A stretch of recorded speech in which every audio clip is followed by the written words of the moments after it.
দত্তের বাড়ি এর আগে মেনটেনেন্সের অভাবে একটা সাইড ভেঙে পড়েছে, তারপর হস্তান্তরিত হয়েছে। আমরা পৌরসভা থেকে আটকে দিয়েছি, where as it is basis রেখে দিয়েছি, বাড়িটা প্রমোটিং করতে দিচ্ছি না।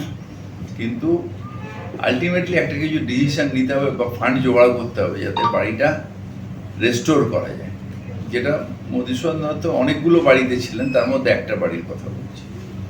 আর মধুসূদন দত্ত ওখানে যেহেতু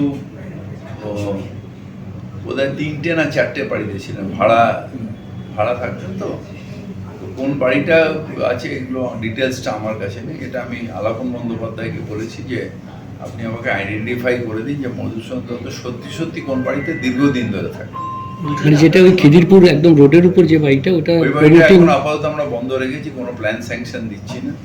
কিন্তু একটা নর্মাল একটা পোর্শন বাড়িটা ভেঙে পড়ে গেছে সামনের দিকে।